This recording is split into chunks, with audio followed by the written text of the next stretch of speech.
प्रिय छात्रों, आज हम लोग आदिकाल का अध्ययन करेंगे। तो आदिकाल के जो महत्वपूर्ण चुनिंदा 25 प्रश्न हैं उनको जो है हमने इसमें शामिल किया है, और जो आगामी आने वाली जो भी परीक्षाएं हैं उन सभी में बहुत ही महत्वपूर्ण या उपयोगी ये साबित होंगे। तो चलिए हम लोग देखते हैं। पहला प्रश्न है, आलखंड किस ऋतु में के समय गाया जाता है? तो आलखंड को हम लोग देखें तो आलखंड आपको कई जगह पर तो आलखंड मिलेगा और कई जगह पर परमाल रासो मिलेगा। कौन? परमाल रासो, जिसके रचनाकार कौन थे? जगनिक थे। कौन? जगनिक। जगनिक इनके रचनाकार थे।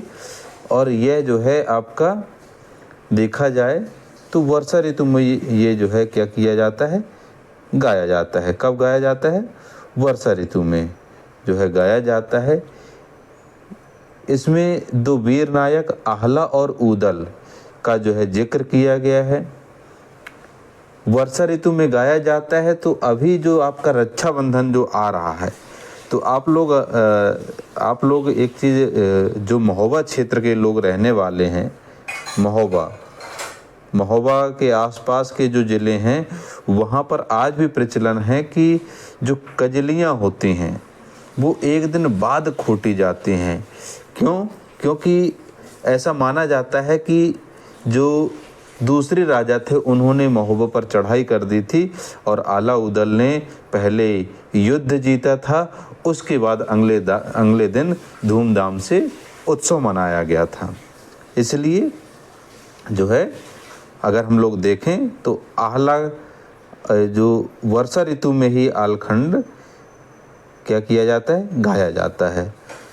अगला प्रश्न हम लोग देखते हैं कि आहला और ऊदल भारतीय वीरता के उस आदर्श को प्रस्तुत करते हैं जिसे धीरवीर कहा जाता है।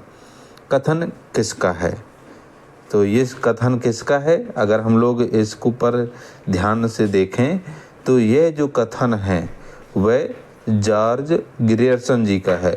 जॉर्ज ग्रियर्सन जी की हम लोग बात करें तो इन्होंने the modern vernacular literature of Hindustan इस ग्रंथ की जो है क्या की है? रचना की है। और उसी ग्रंथ में जो है उन्होंने ये जो आपका कोटेशन है ये जो है कहा है।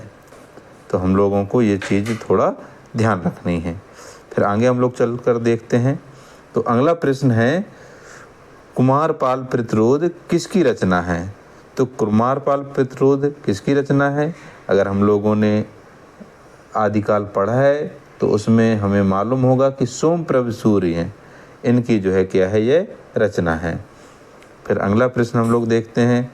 तो अगला प्रश्न है कि कुमारपाल चरित्र किसकी रचना है? देखिए, कुमारपाल प्रतिरोध और कुमारपाल चरित्र ये दो एक ही तरीके के प्रश्न हैं जिन पर सबसे ज़्यादा कन्फ्यूजन क्रिएट होता है। तो हम लोगों को क्या करना है? बहुत ध्यान से इसको देखना है। तो कुमारपाल प्रतिरोध ऊपर देखा था, कुमारपाल चरित्र किसकी है? यह हेमचंद की जो है क्या है? रचना है। फिर हम लोग अगले प्रश्न तक चलते हैं। तो अगला प्रश्न है, हजारी प्रसाद द्विवेदी ने चारुचंद्र लेख उपन्यास किस रचना के आधार पर लिखा है? तो हम लोग देखें तो किस रचना के आधार पर लिखा है?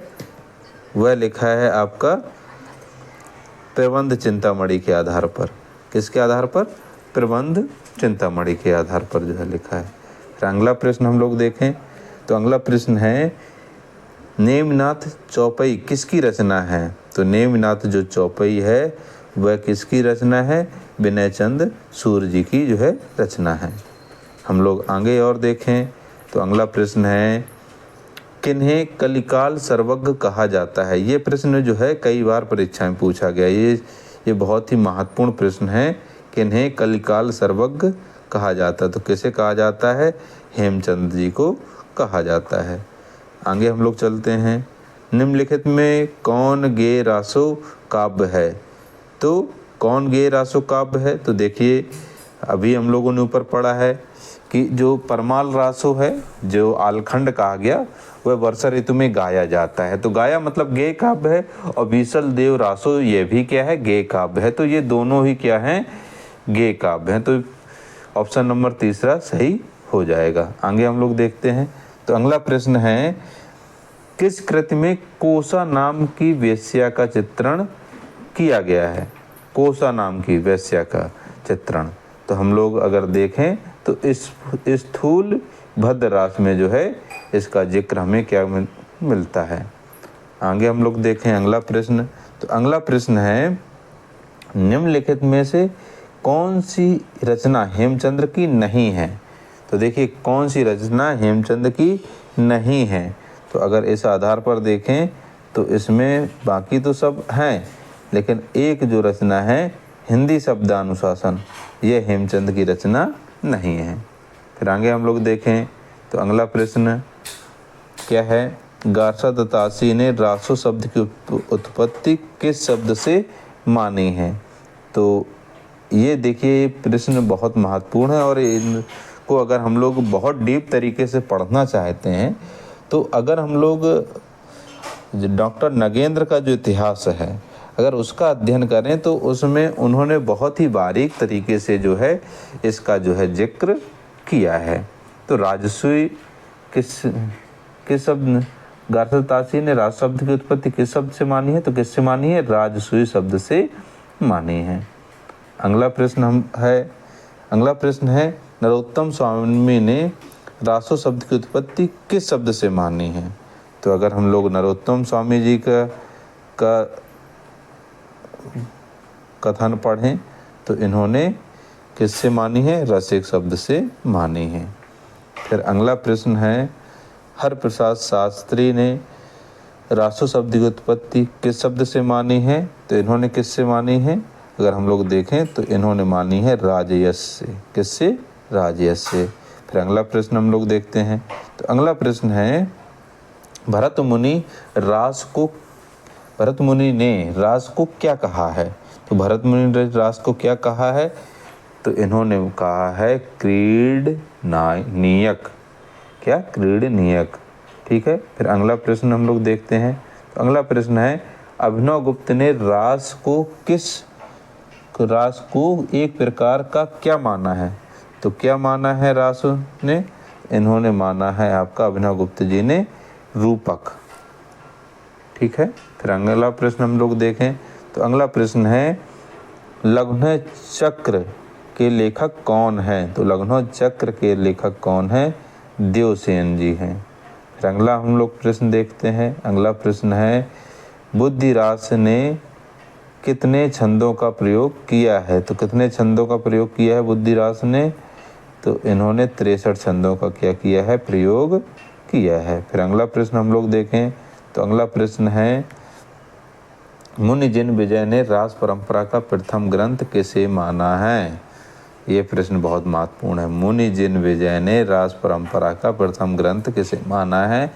तो मुनि जिन विजय, हमें ध्यान रखना है कि ये कथन किसने पूछा है? मुनि जिन विजय ने। और किसे माना है? तो इन्होंने माना है भारतेश्वरी बाहुबली रास को। फिर अगला प्रश्न हम लोग देखते हैं। तो अगला प्रश्न है, गोरखनाथ की कितनी रचनाएं प्रमाणिक मानी जाती हैं? तो यह प्रश्न बहुत महत्वपूर्ण है और कई परीक्षाओं में पूछा गया है।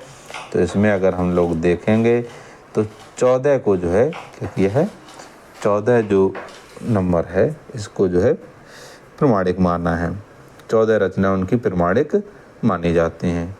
अगला हम लोग प्रश्न देखें तो अगला प्रश्न है, निम्नलिखित में से कौन सी रचना गोरखनाथ की नहीं है?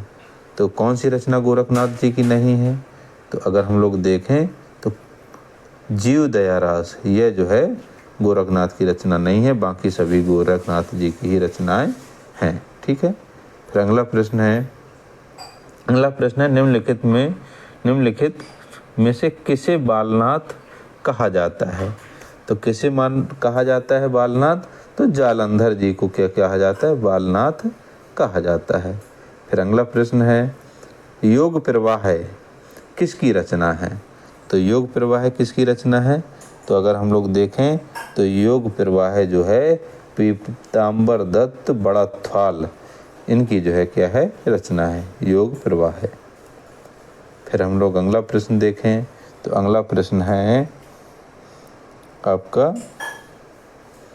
मत्स्येंद्र नाथ का वास्तविक नाम क्या था।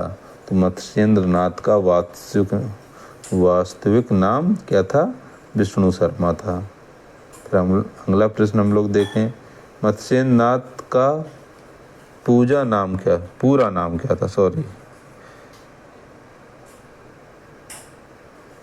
मत्स्येंद्र नाथ का वास्तविक नाम पूजा नाम क्या था। तो ये क्या है पिपलीस, क्योंकि हमारे धर्म ग्रंथों में देखें तो कई ऐसे लोग हैं जिनके अलग अलग नाम हमें जो है देखने को मिलते हैं। ठीक है। फिर अगला प्रश्न हम लोग देखते हैं मत्स्येंद्र नाथ का गुप्त नाम क्या था, मतलब गुप्त नाम क्या था, तो कौन सा था। अगर हम लोग देखें तो गुप्त नाम भी पिपलीस देव था।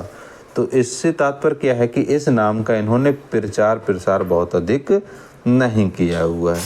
तो इस तरीके से आज के सत्र में हम लोगों ने कुल 25 प्रश्नों को देखा हुआ है।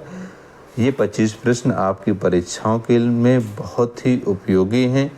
आप लोग जो है लगातार पढ़ते रहिए, स्वस्थ रहिए, मस्त रहिए। और आप लोग चैनल में पहली बार आए हैं तो चैनल को लाइक सब्सक्राइब अवश्य करें, अपने दोस्तों को शेयर करें, जिससे कि आप भी कंपटीशन फाइट करें और साथ ही आपके जो मित्र हैं वो भी परीक्षाओं को पास करें। बहुत बहुत धन्यवाद।